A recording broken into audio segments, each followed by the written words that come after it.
Ao narrar essa história, esclareço primeiramente que a religião de Maomé proíbe a representação de animais, o uso de imagens e de figuras humanas, embora na Índia muitos países fogem a essa regra.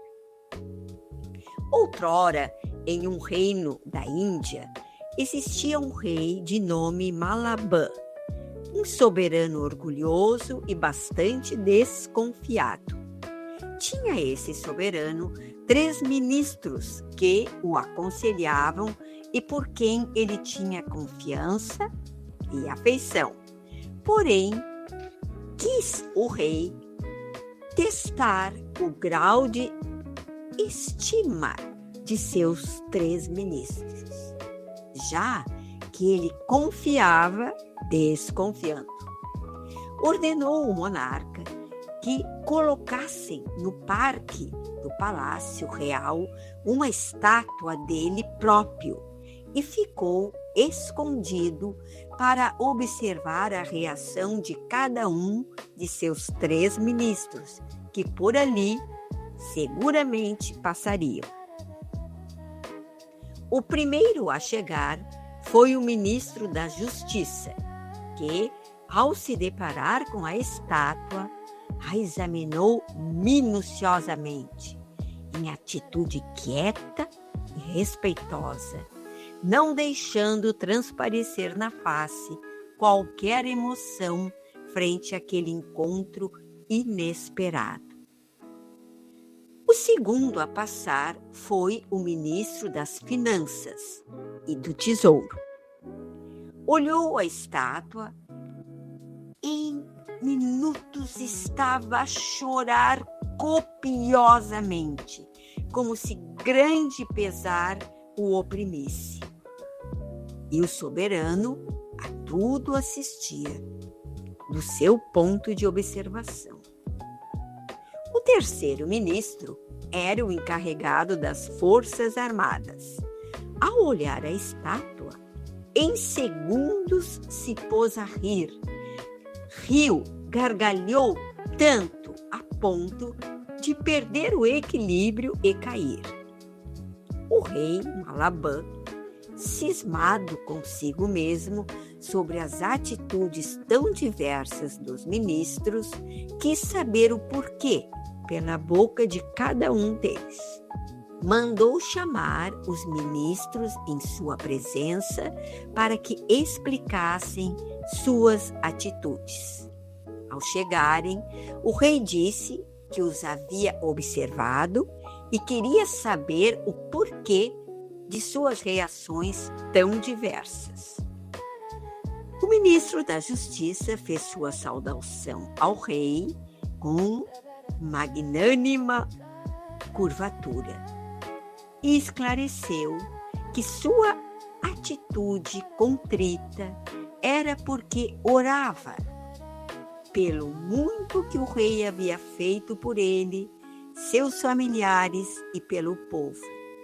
Ao vê-lo ali representado pela estátua, se encheu de gratidão e estava a agradecer em forma de oração. O rei, lisonjeado pela fala do ministro, o abraçou retribuindo a amizade. O segundo ministro relatou que ao ver a bela estátua em bronze, lembrou que ela iria ali ficar por muito tempo, visto que o bronze era um metal, e isso era permitido. E lembrou que o magnânimo soberano, como mortal que é, teria tempo limitado entre os seus súditos. E por isso eu chorei.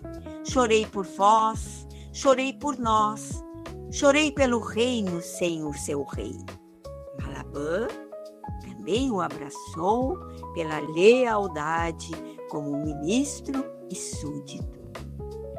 Voltou-se então o rei para o ministro das Forças Armadas e, com palavras ásperas, o declarou irreverente por suas risadas.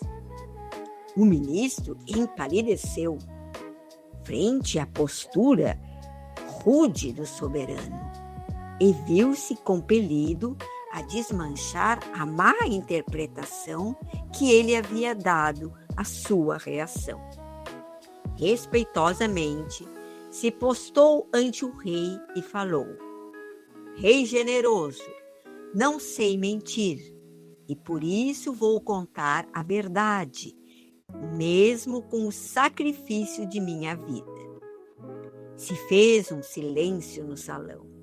Então ele continuou dizendo que, ao ver a estátua que ali representava o glorioso monarca, lembrou-se de uma história muito curiosa intitulada O Beduíno Astucioso, que há 10 anos atrás havia escutado no interior da Arábia.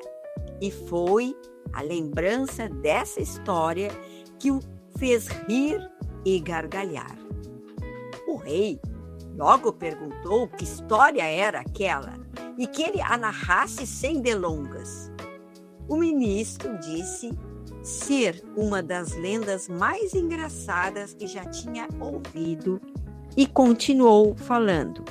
Eu a ouvi de um velho árabe quando atravessava o deserto do Saara.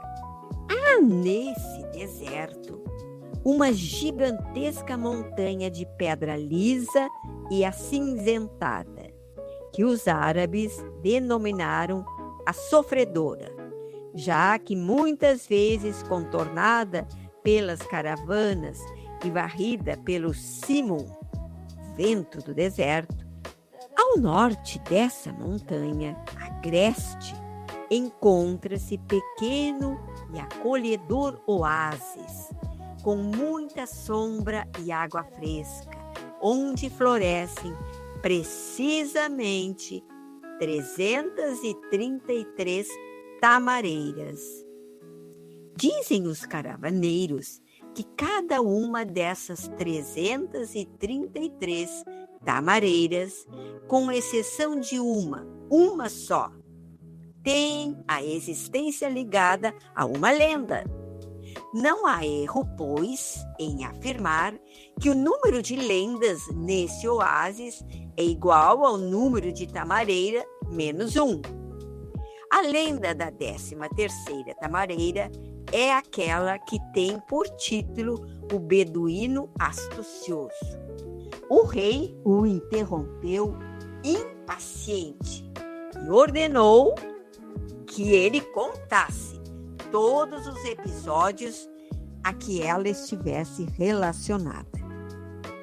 O ministro concentrou-se, buscou na memória os detalhes e começou a sua narrativa.